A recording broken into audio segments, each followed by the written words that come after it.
Hello, everybody. Welcome to our podium discussion from today. My name is Dirk Hager.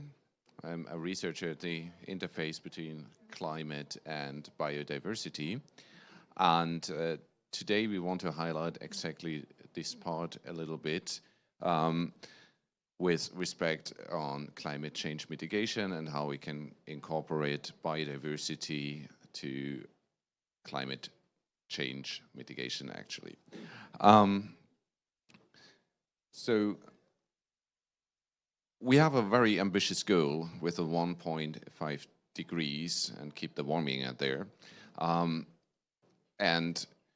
biodiversity links directly to that, because if we keep on heating up the atmosphere even further, then we have direct consequences on biodiversity.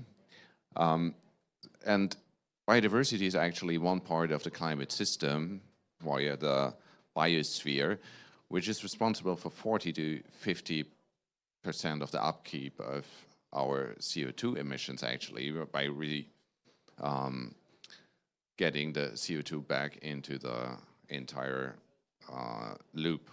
So high biodiversity, for example, can be responsible for a better resilience. So just imagine you have biodiversity-rich forest and biodiversity-low forest, and under the same conditions, they would probably evapotranspirate water and cool the atmosphere and the surface a little bit by that.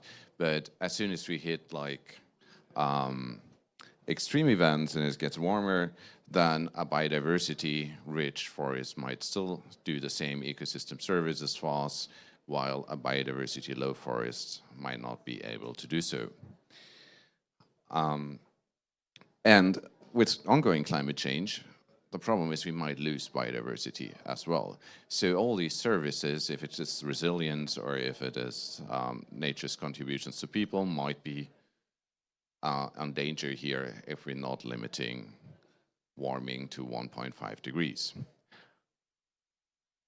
And that's why we have another co-op which actually came up with a pretty ambitious goal as well. So additional to the 1.5 degrees, we now have a 30 by 30 goal and similar pathways which hopefully bring us into a biodiversity resilient and rich future as well, so that we can tackle both the climate crisis and the biodiversity crisis together.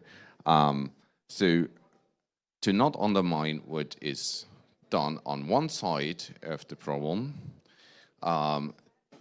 we actually want to bring both of these together so that we have two co-ops and two ambitious goals which actually profit from each other and the solutions. And with that, I would like to open the floor to our panelists, and Florencio here to give an introduction. Thank you, Dirk. I'm Florencio Norchetti. I'm from Planetary X. We are a climate tech incentivizing nature-based and community-led climate solutions out of the Brazilian Amazon. And what we are going to do is we have a pretty hybrid situation now going, because we have some of our panel members online that will be joining. Lan will also be moderating online. So I'll ask a first question. I'll introduce those of you guys who we think should start answering the question, and then we'll go back and forth with the online feed. If you're okay? Yeah, I see everyone there. So our first question is for Professor Johan Rockström, who is online there with us from Potsdam. He's the director at the Potsdam Institute for Climate Impact Research, and he's a professor of Earth systems, so he should have amazing insights on the topic we are discussing. And also for our friend in the floor here, who is Professor Thomas Crowther, you can correct me if I'm wrong, from ETH Zurich. Tom is an ecologist. He's exploring the role of biodiversity in regulating Earth climate. And for us in particular, he's a very interesting character because he's the founder of some amazing digital solutions for the field. I can mention Restore, I can mention SID. I encourage anyone to research that. But there's questions for them. What do you identify as the major challenges with respect to simultaneously achieving climate change mitigation and biodiversity resilience? How can these challenges be tackled? What are some key leverage points and transformative opportunities? You can go first, Tom, and then Johan. No. Is that working? There we go. So I think the first thing to think about when we talk about linking or getting the value of nature for climate is refocusing our goal. For the last 5 years or 10 years, when nature comes up, it's all around the role of carbon capture and the role of climate mitigation, and that's obviously a wonderful contribution of nature, but it's only a byproduct of healthy biodiversity and thriving indigenous populations and communities. It's only when people and nature thrive together that you get that carbon capture.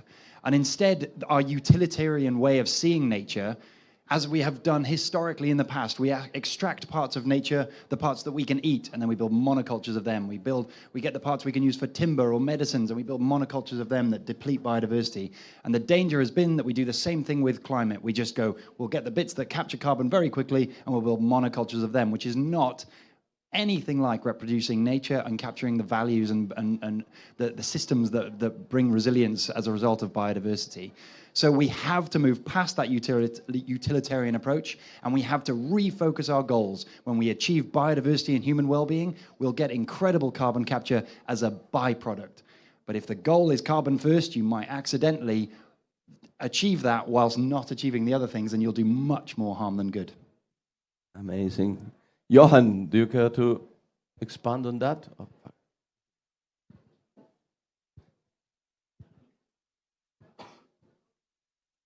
Yeah. Sorry, are you referring to me on the screen? Yes, please, Professor. Wonderful. Yeah, so sorry, I must admit that I just caught the last part of Tom's really important intervention because we were not really connected. But let me catch on straight to that, because Tom has a really important point, and I'd like to reinforce it even further with something that is completely neglected and misunderstood at meetings like COP28, which is that, nature in its healthy state is providing us with the world's largest subsidy to the global economy by sequestering 25% of carbon dioxide on land and another 25% of carbon dioxide in the ocean. So half of our global climate debt is shoved under the carpet of a healthy responding biosphere in the Earth system. Is this normal? Is this a positive? Is this something that we can, let's say, rely on? And the answer is no, because this is a stress response. This is the proof of a resilient, healthy system applying its biogeochemical processes to remain in an equilibrium state that the planet has been in since we left the last ice age 12,000 years ago. So you have a situation where we're causing an energy imbalance from fossil fuel burning, and we are so lucky that the biodiversity and the capacity of ecosystems can, to a certain point, buffer stress.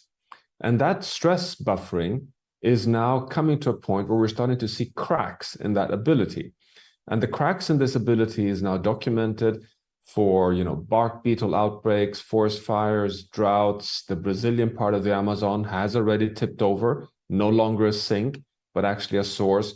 And all of this, just like Tom emphasizes, is about losing biodiversity.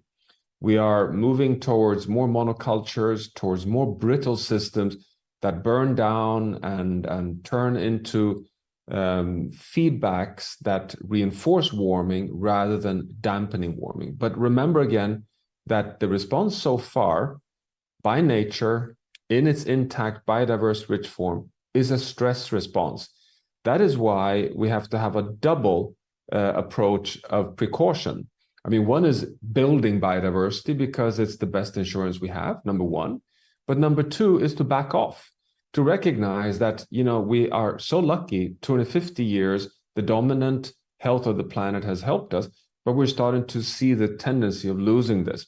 This is why COP28, to close this, must focus on fossil fuel phase out as the number one key reduction of pressure, but secondly, also invest in securing the remaining intact, roughly 50% of land areas on planet Earth that are still intact on land, but also invest massively in protective marine systems that are rapidly losing their resilience.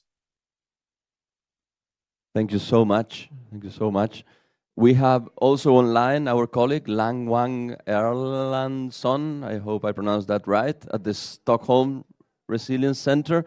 Lan, if you care to ask the next question and introduce the panelists for their answers. Sure. As Johan said, we missed a bit of the beginning, so I'm not sure if you have gone through and talked about already the transformative opportunities that you see here. But maybe latching on to what Tom and Johan has been saying, so we are also curious to hear if you have any thoughts on then what are the policies that are most problematic, that are trying to deal single-handedly with either climate or biosphere resilience, neglecting the others, and how they then should be adapted and changed, in your opinion. Tom, would you like to follow up on that? Okay, yeah, thanks so much. I want to recognize the important thing that you mentioned in that question, which is that we categorically can't be choosing between climate solutions because we fundamentally need all of them all at once. We can't be achieving our climate goals without nature, and we won't be achieving our nature goals without decarbonizing. We cannot have any policies that reflect one and not the other. We categorically need to be leaning in on all. Now, you ask about problematic policies. I'd actually prefer to focus on the evolution of the conversation that's happened over the last 4 years. 4 or 5 or 6 years ago, all the pledges had some aspect of this is the number of trees we'll plant, or this is the amount of land we'll buy up and own, or whatever. It was a very different conversation. But the evolution of thinking in this space has been absolutely transformative. And this year, all of the pledges, all of the landmark commitments were about how can we respect indigenous rights and protect intact ecosystems. And this is the direction, this is absolutely the focus of all nature pledges. This must be our target and our focus. And I love the maturation of this conversation. Finally, nature is being talked about in the right way, which means we can really now lean in. I was incredibly excited to see the landmark commitment between the biodiversity president and the presidency and the UNFCCC presidency around the climate COP. That's an amazing step forward. Now we need to sort of lean into this nature conversation and really achieve it. As Johan said, the 30 by 30 initiative is fundamental to our biodiversity goals. It's also going to contribute wonderful things to our climate goals. But most importantly, achieving this is not about how much land we can claim or how many trees we can bang in the ground. The environmental challenge is a social justice challenge. I'll put a hypothesis to you. There's a lot of evidence suggesting that our inequitable distribution of wealth on the planet is a major driver of degradation. Therefore, it is time that we test the hypothesis that distributing our finances more equitably towards the local communities, the indigenous populations, the farmers who are the stewards of biodiversity across our planet, when we direct the flow of wealth towards those people, that has the absolute potential to promote the resilience and the health of biodiversity and the recovery of these ecosystems that will be so essential in fighting our biodiversity and climate goals. Amazing. To complete our answers on policy, we have with us also Anna Tengberg. I have you as coming from Lund University Center for Sustainability Studies. Is that correct? Good. And she's also a senior advisor in many UN important initiatives for landscape and water managed in a sustainable way. So we would like to hear about policy in your area of expertise too, Anna. Okay, thank you very much. I'm a senior advisor at Stockholm International Water Institute.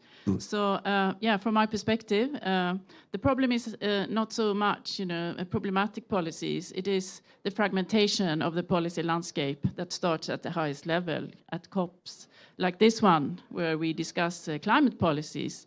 Biodiversity policies are discussed at other COPs for another convention.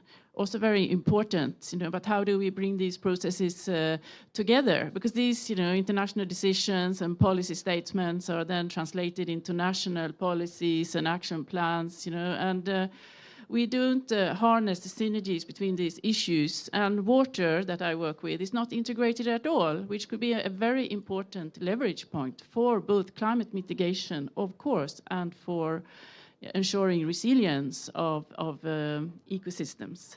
And also, we have policies because we want to achieve something on the ground. We want to implement them. And then we have the same fragmentation when it comes to the financing landscape. And in fact, now most financing mechanisms, multilateral, bilateral, as well as private sector, they focus on carbon, which is very important, but that also needs to be linked to ecosystem resilience, water, sustainable water resources management. So I think we need more integrated approaches, at all levels to policy implementation. Thank you, Anna. Now for a more urban perspective, maybe we will ask the same question about policy to Lea Revalder from the Climate Change and Urban Environment team at UN Habitat. You correct me if I get it wrong.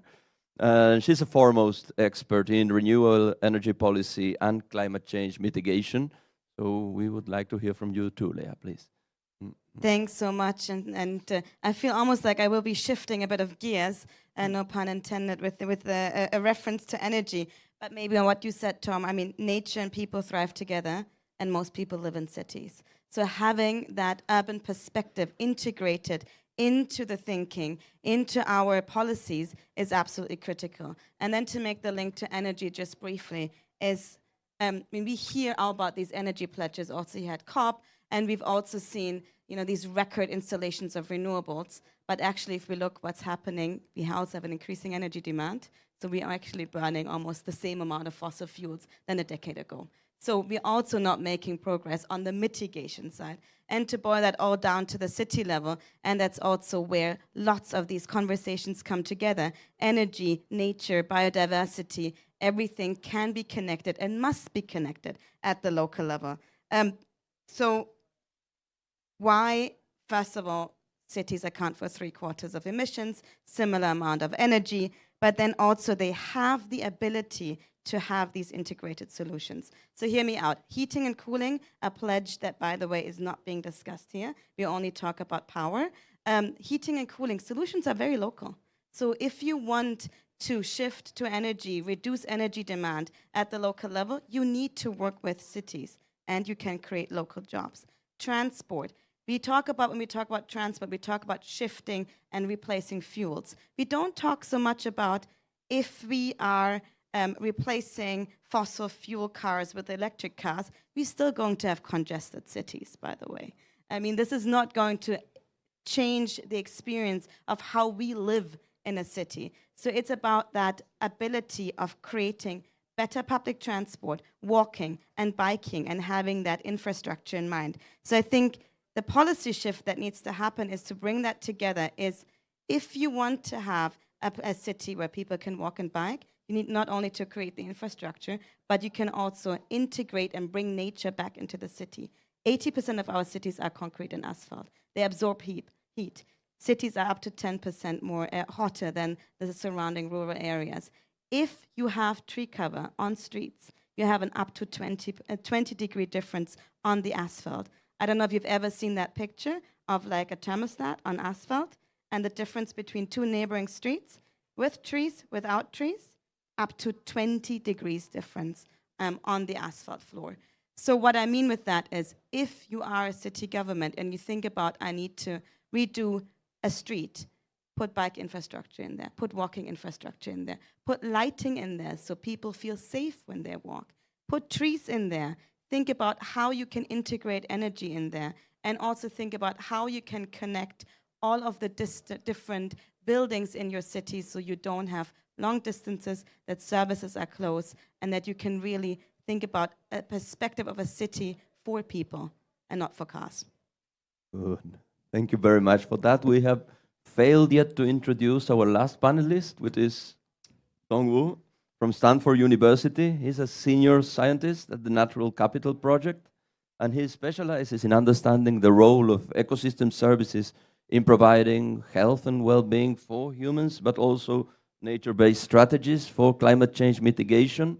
I'm personally a fan of his work on the gross ecosystem product, the GEP, as a policy instrument. So maybe you would like to comment on that, discussing policies, Dong? Sure, thank you. Thank you.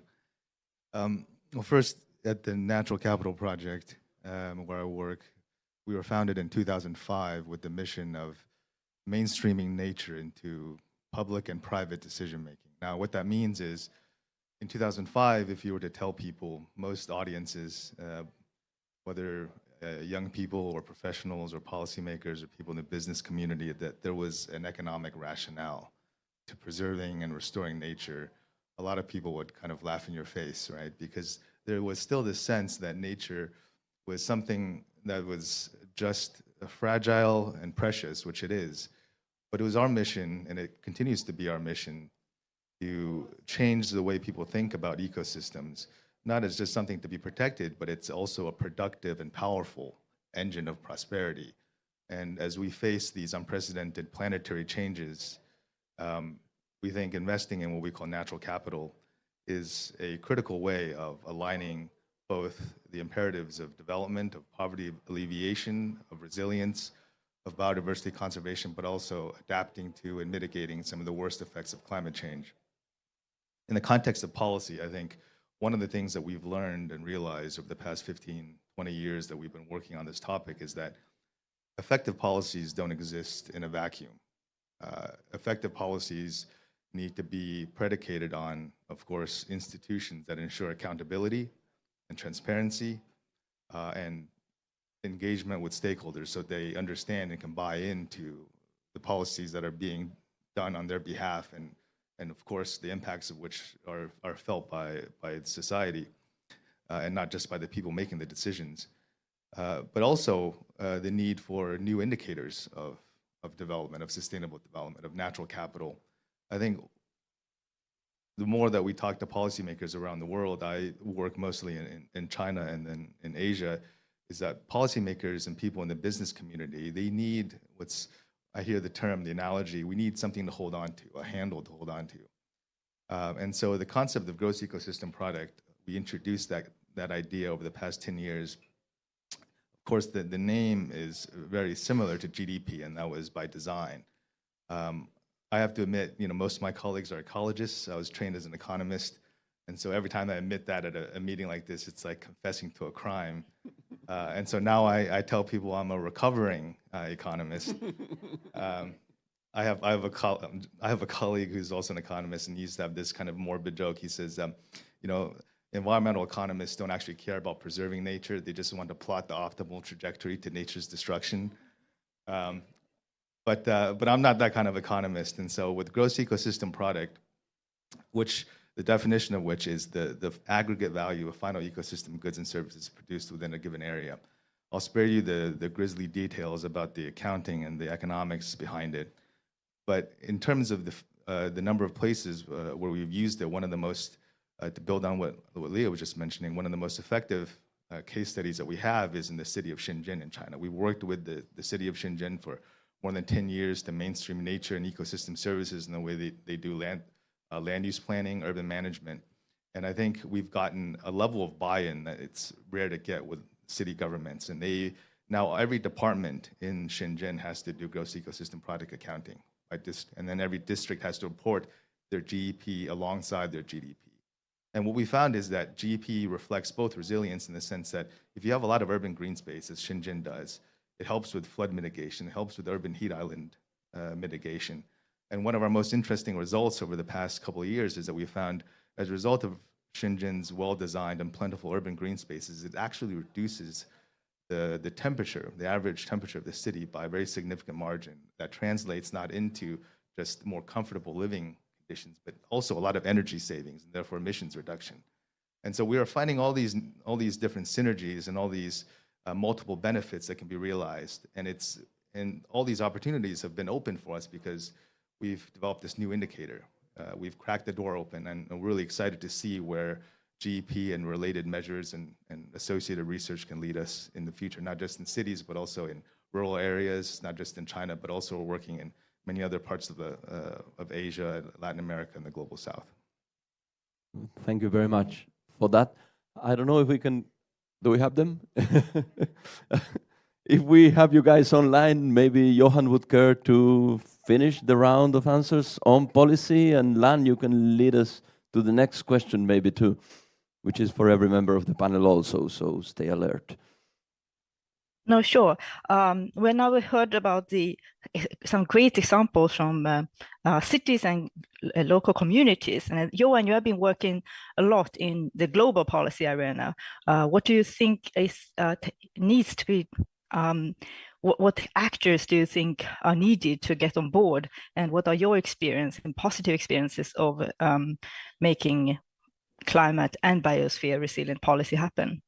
Yeah, thanks. And well, undoubtedly, I think we're in a really decisive position here where we have so much scientific evidence of the need of ambitious policies on both building biosphere resilience and mitigating climate, but also, as has been shown here, so much empirical evidence on the ground of the win-win outcomes, that we don't only build insurance and resilience, but also get better shading and much better living conditions. So that's something one should remember, that policies that can be perceived as being costly and challenging to implement in a transition phase are very likely to give much better outcomes once they are fully implemented. At the global level, I think we're making some very important progress. I mean, to start with, for the first time, we have a 1.5 degrees Celsius equivalent also for biodiversity. So COP15 in Montreal and Kunming last year, we put so much science, the planetary boundary science, spent so much efforts of informing the nature positive agenda, which helped the decisions of halting and reversing biodiversity loss by 2030, the 30 by 30 targets by 2030. But fundamentally, when you look at the text very clearly, the policy decisions taken in Montreal last year is a quantitative boundary, halting or being very clear that we can have no more expansion of infrastructure, roads, or agriculture into intact nature. So we've reached that planetary boundary point of needing to conserve all remaining biodiversity in intact nature. So that's a policy step which helps companies in particular across value chains to start putting pressure on their supply chains.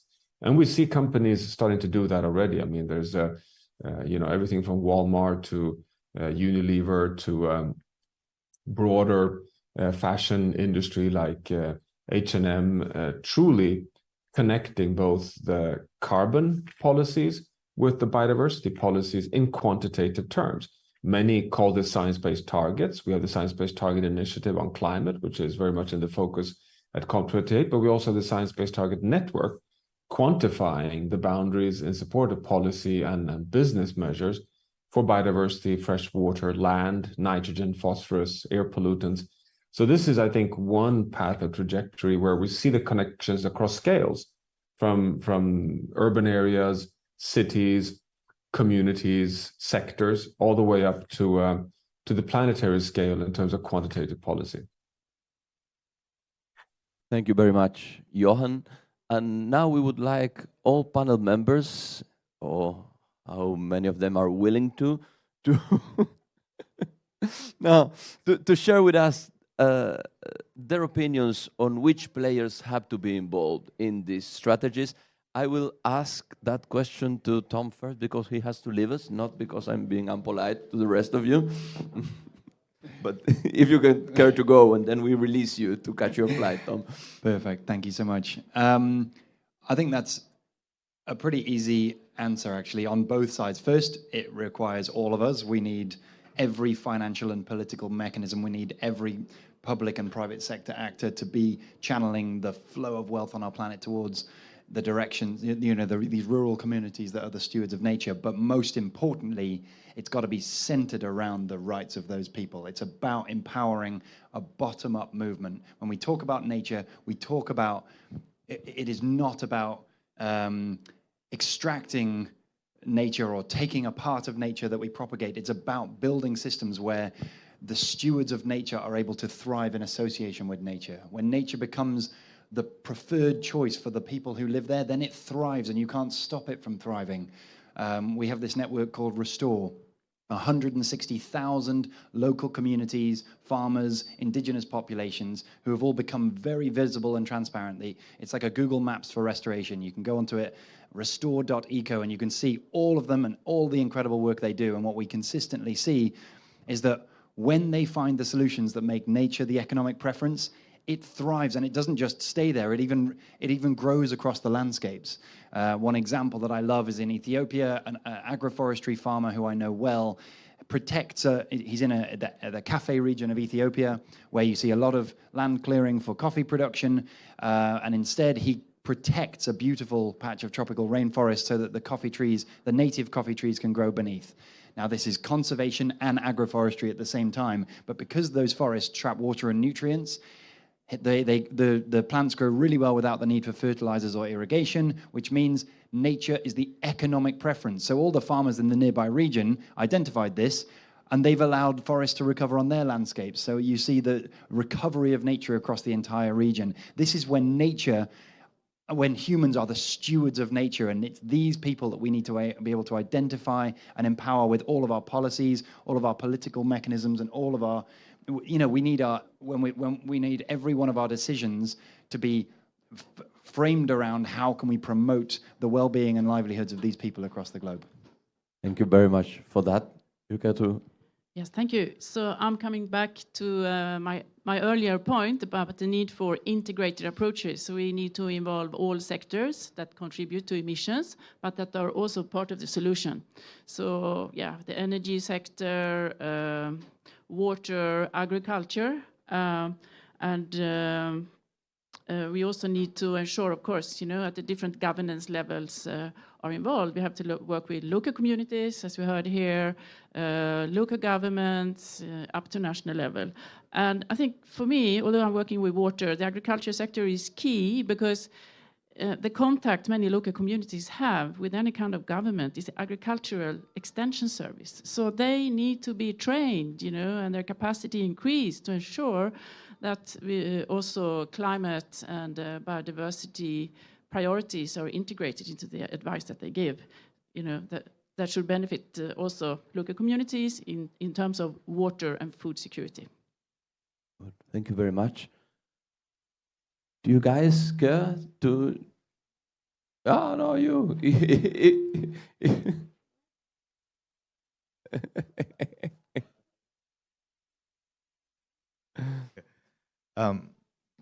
Well, I first of all, I agree with everything that's been said, and so I won't duplicate their responses, but I'll second their responses. And I think in addition to, of course, local stakeholders, rural land stewards that have been mentioned, and of course, there's nothing more inspirational than seeing local communities empowered to make change and take charge of their destinies in this highly precarious era of planetary change that we're entering. But also, I think, at least from my personal experience of working in this space, is that there's also no substitute in terms of people who should be involved for state capacity. I think we've seen that in many places. In order to have, in terms of the political economy of successful green and equitable transitions, there is no substitute for state capacity. Areas that lack state capacity, robust institutions, and governments that are both responsive and accountable to the people and to their environmental needs. That is such an essential ingredient to effective climate action, to the effective protection of biodiversity. And so I think sometimes in these conversations, I feel like because it is in certain areas a taboo subject, it's not let's say politically correct in certain spaces to say that we need bigger governments or more effective governments, but maybe it's not the size of the government, but the shape and the mission of the government that matters. Thank you. And Leah, for closing this round, if you care to open up on the role renewable energy technologies and energy efficiency measures can play in this bringing together parties, maybe we can wrap our intervention part with that. I'll ignore the moderator and actually will answer the same question. Go again. Please do. What we need, because I think it's actually 3 points. And the one is really, it's that collaboration between the different levels of governments. I work on cities, but often cities don't have the ability to actually take policy decisions. So it is that, how can we translate what's happening at the global level, at the national level, then also down to the local level, that coherence between policy frameworks. Also translating what's happening at a COP down to the local level, by the way. Just as an anecdote, before I arrived here, I took a taxi to my hotel, and they asked me, "Oh, you're here for tourism?" I said, "No, I'm here for COP." And they said, "COP? You are a police one?" "No, I'm here for the climate conference." No idea.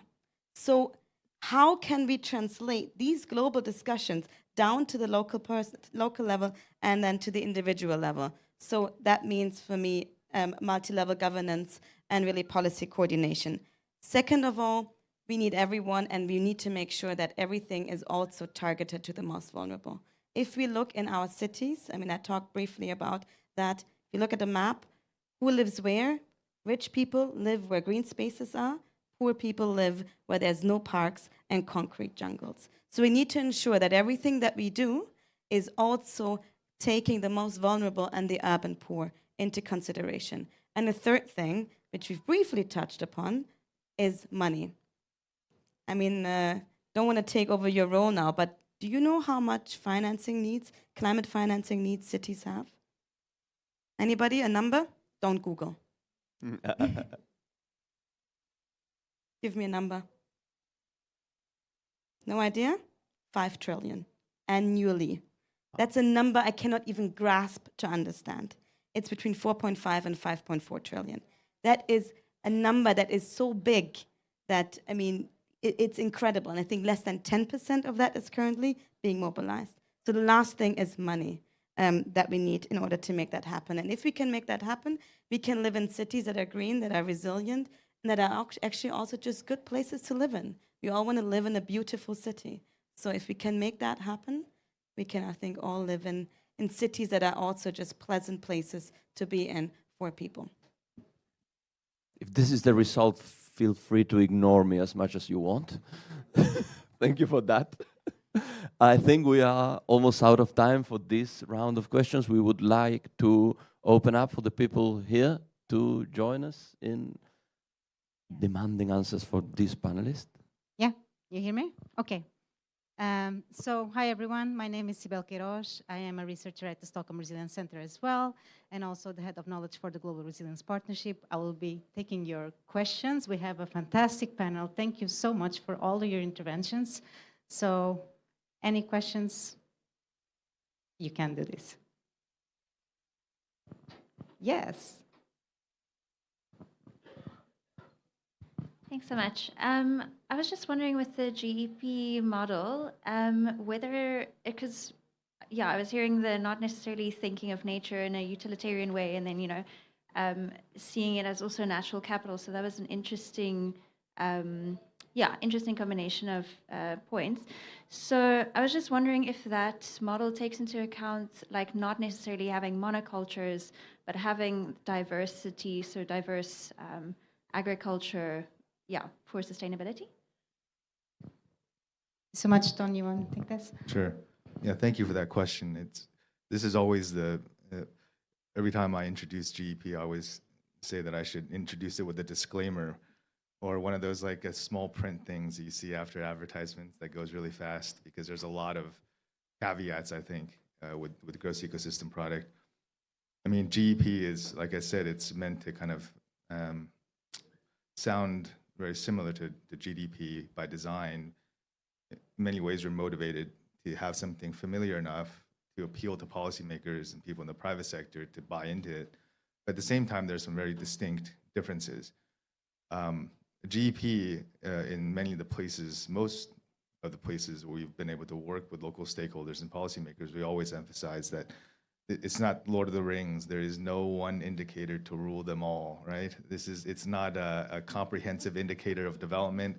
It's actually not even meant to replace gross domestic product, just in terms of the socioeconomic development portion of what it's supposed to represent. And in terms of the environmental dimensions, whether we use GEP or whether we're doing ecosystem service evaluation, natural capital assessments, we're saying this isn't, when we put an economic number to it, we're not saying this is all that nature is worth, or this is only what nature is worth. It's meant to be a floor as opposed to a ceiling. We're saying, you know, it's an imperfect measure. It's an extremely conservative estimate, and you should be treated as such.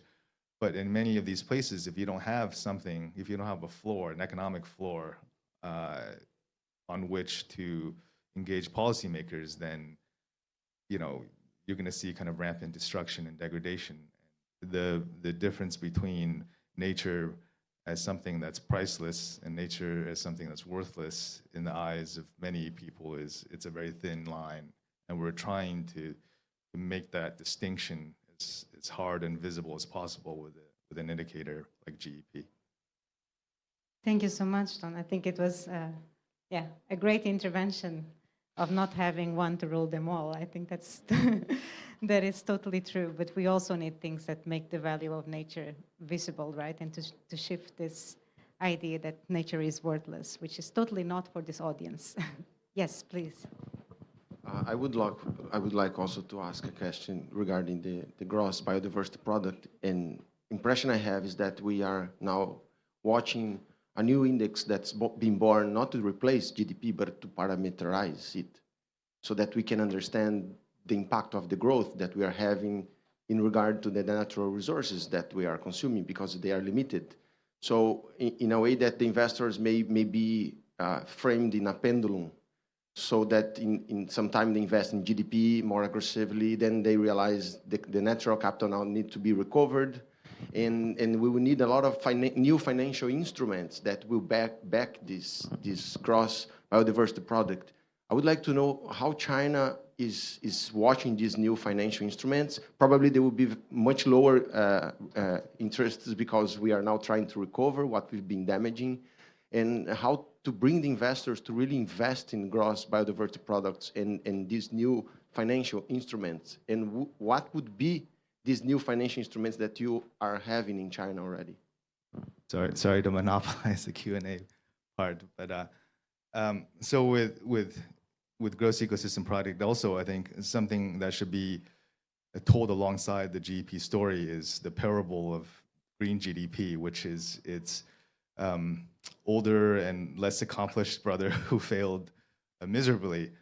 In the Chinese context, green GDP was introduced as an official indicator in the mid-2000s. It was rolled out with a lot of fanfare by the government.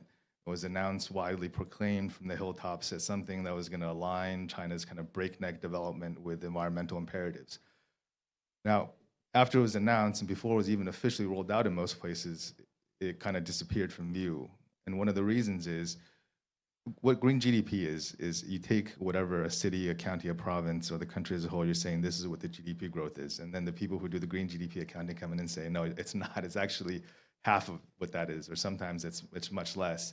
And there's no policymaker in the world, especially no policymaker in China, who's going to be very comfortable with that, right? Their GDP is that's their key performance indicator. And you just can't come in and cut 50% or 60% off of that and have the people who are in charge of managing the environment, natural resources, think it's a good idea. So that's the tactical part of it. Now, what GDP represents is also something different from gross domestic, green GDP, which is, we're not just deducting the environmental damages of economic growth. We're saying there are new engines of economic growth, that if you incorporate ecosystems and natural capital as the productive assets that they are, then instead of just GDP, you have GEP.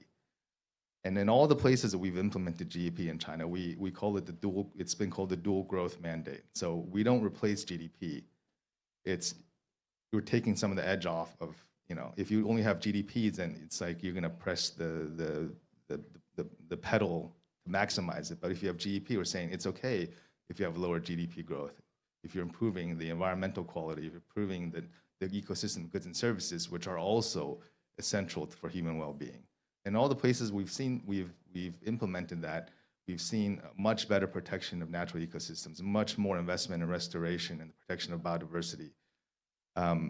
And I think it is really key to go back to that. There's no one indicator to rule them all. Even with GDP, the joke or the analogy that sometimes I give is, we're not saying GDP is no longer valid. Okay, GDP actually had an important function and helped guide development along the right track at certain periods in history. But now we're in the Anthropocene, and GDP is like a good friend that you have who's done a lot of good things, but he's had a few too many drinks at the party.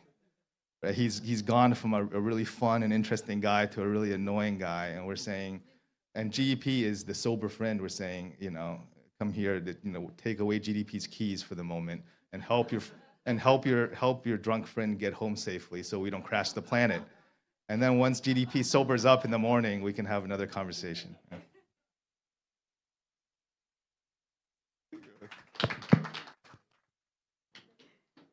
Other questions? Or I don't know if any of the other panelists also wants to react to the same question, either here or online. Oh, we have a question over there. Okay, we go to the next question then to give more diversity. Yeah, hi, I'm Josh Weinberg. I'm with the Alliance for Global Water Adaptation. Thanks again for an excellent discussion and presentation so far. I think one thing that I haven't exactly heard that much on is actually about the resilience of the biosphere, like under climate change and under these actions. So I guess if you could talk a little bit about how you also translate this into sort of the investments and the actions, so the value that is lost when we are having these impacts coming, and how we can integrate that. A much more complex interaction between GEP and GDP, but I think maybe for some of the other panelists. Thank you so much. Well, I'm sure, Johan, that you can answer to this question. Would you mind to start, and maybe we can get another panelist afterwards also if you want to respond to this question? Yeah, we have come a long way. Before even connecting it to economics, we've come a long way in terms of knowing what to measure in order to assess whether an ecosystem, for example, is resilient or not. And that boils down to different traits of species, functional diversity and response diversity. And the functional diversity and response diversity is absolutely fundamental. And I would argue that today the biggest nervousness is on functional diversity. And you could take the analogy, ecosystems function exactly the same way as a city. If you shave off 10% of the population in New York would still function. You could even shave off perhaps another 10%, it would still function, and perhaps even another 10%, it would still function. But you lose the fire brigade or the police force, and the whole ecosystem collapses.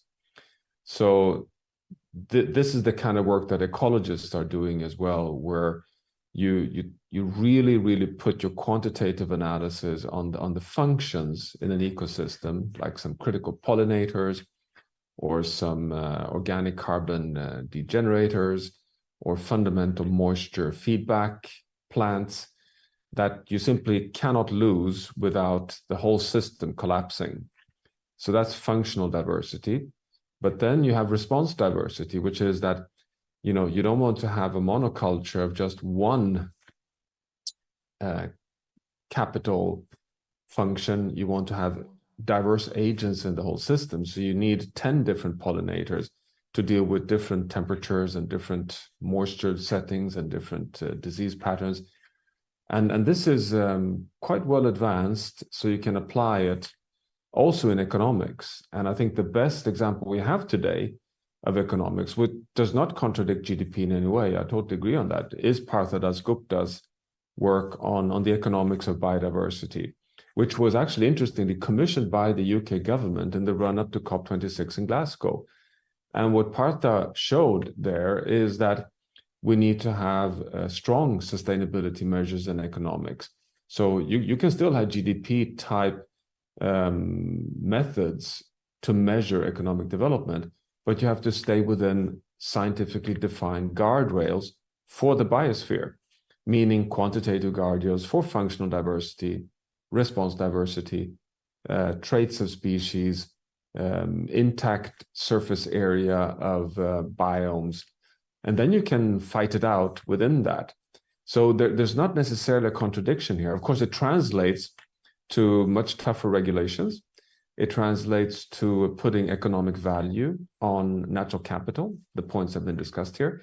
But I think we need some much stronger ecological integration into the economic policy regimes through quantitative boundaries to be able to really preserve or secure the resilience provided by diversity.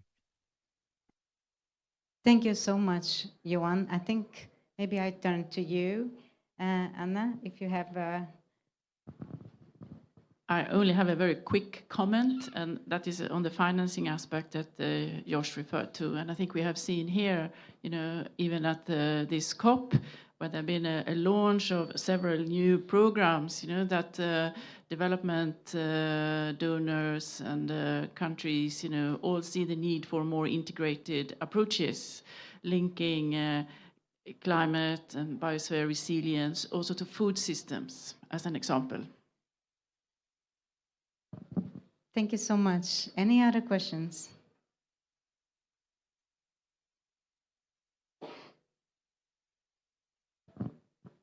No? Okay, I have a question. Can I go with the question? So since we are in this discussion between GEP and GDP, and I'm just wondering, I totally see the value. This is not just for Ton. I would like you maybe to also reflect on that. I totally see the value of GEP. I do get a bit concerned of what happened to the when we try to commodify nature somehow, right? Sort of what happens to the intangible values, and what are the risks of doing that? I'm not saying that it's not necessary or good, but what could be risks from your perspective of taking such approaches? I know this is a difficult question. I'm sorry to the panel, but does any of you want to take a go on this?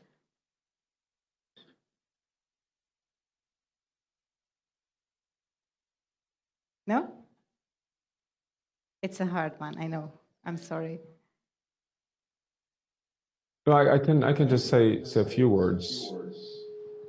Do you hear me? Johan, we can hear you. Okay. No, because it's a very simple point. It kind of just connects to my previous comment that is why I would quite strongly argue that you want to combine putting economic value on natural capital with regulatory means of setting scientifically defined boundaries, because that's the only way that we can secure intrinsic value.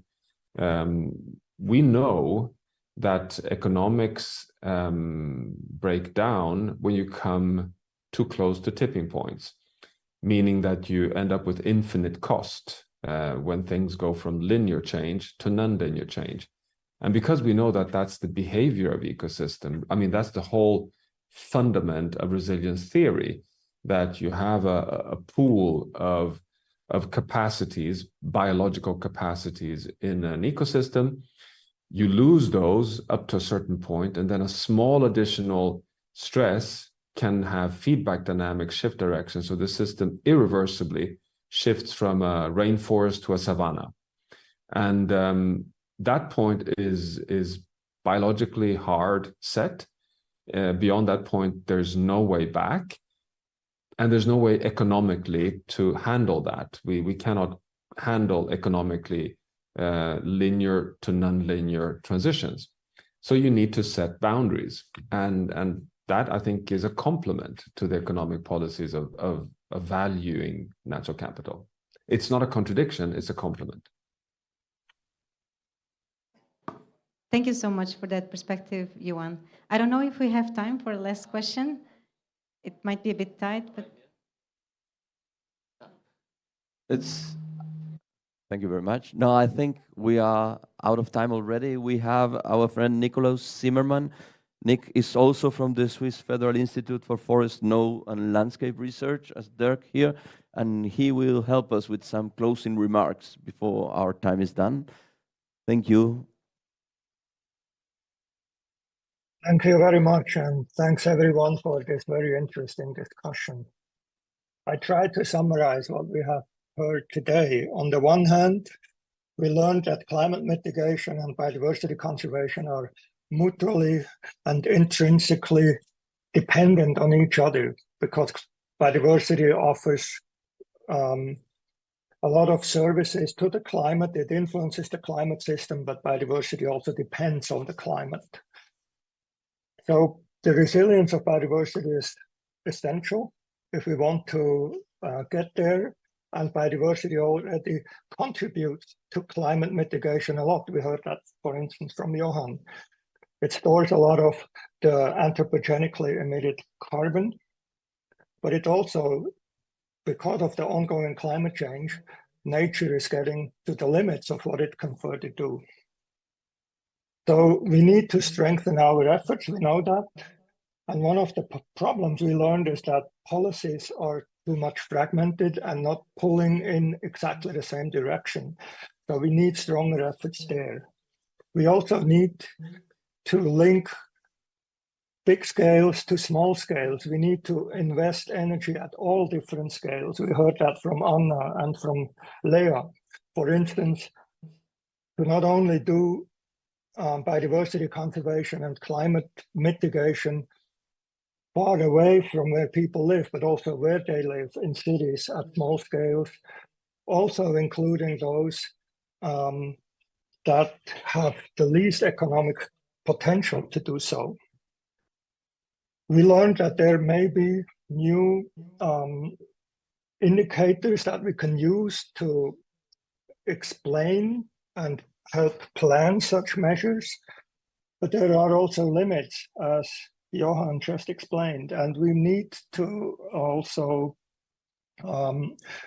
improve or enhance our efforts to bring them together and to bring them also at a planning level so that we can see and learn what we can do best when we combine the investments into climate mitigation and biodiversity conservation.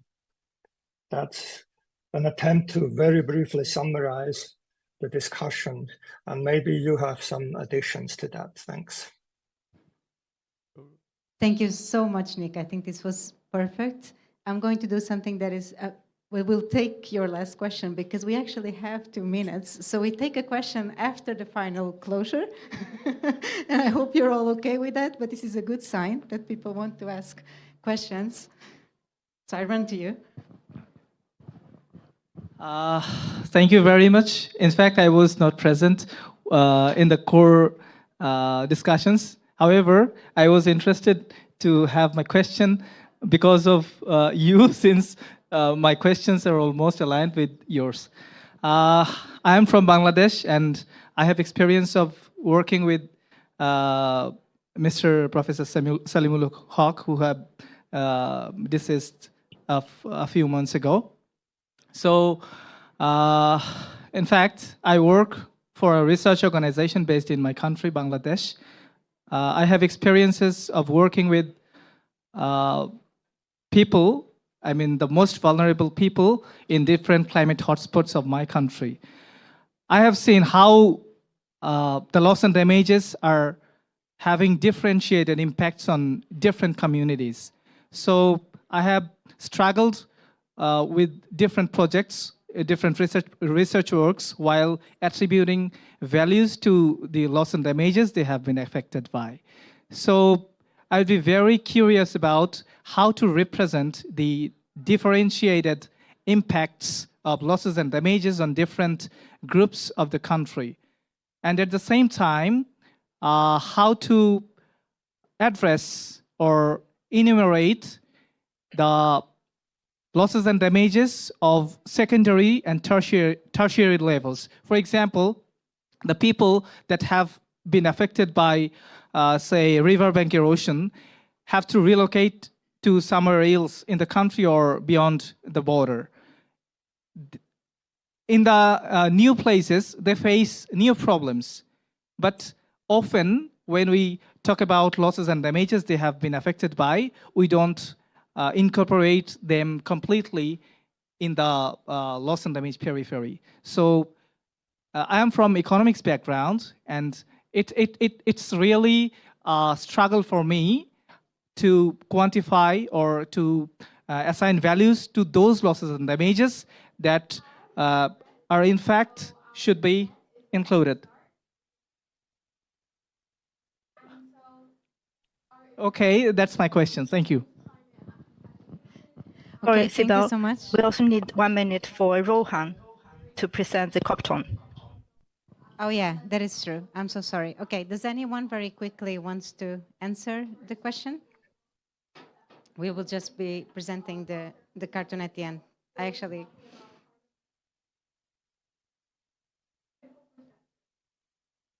No? So would it be okay that we lift your questions so that you can talk with the panelists afterwards? And you can come to them and sort of and have a discussion one-to-one so that we can keep the time and still see the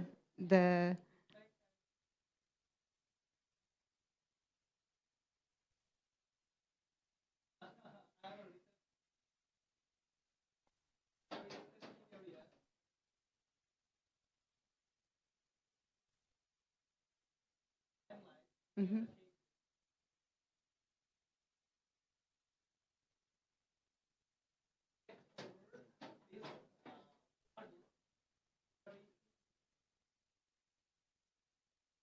I understand. Yeah, so I think I totally understand you, but I think it would be better maybe to have a one-to-one discussion because we're over time, and because is that okay? And because since none of the panelists was also prepared and wants to react directly, would that be fine? Maybe they need a little bit more time to consider it and to think about it.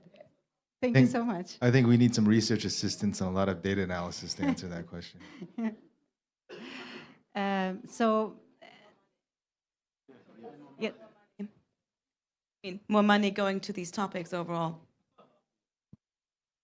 So, Lan, do you want to introduce our artist? Oh, hi, everyone. I'll keep it short. We are out of time. I'm just going to display the cartoons that have been inspired by today's conversation.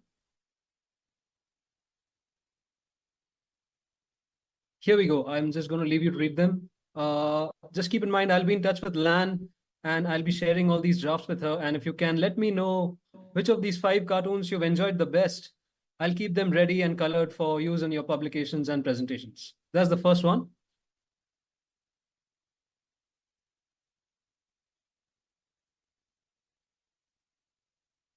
Number 2.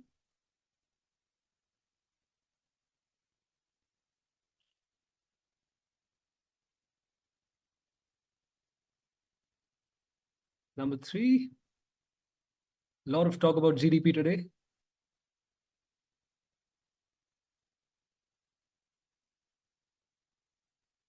The 4th one.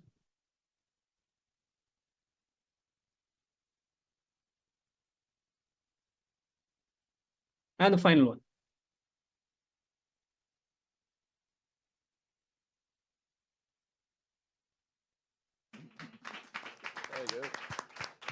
Thanks, everyone. I hope you enjoyed the book.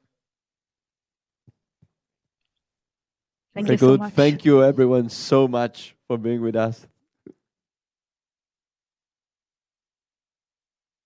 Sorry, I thought I interrupted Lan there. I just wanted to say thank you, guys. Thank everyone for being here. And thank you to our audience online. Hope to see you again soon.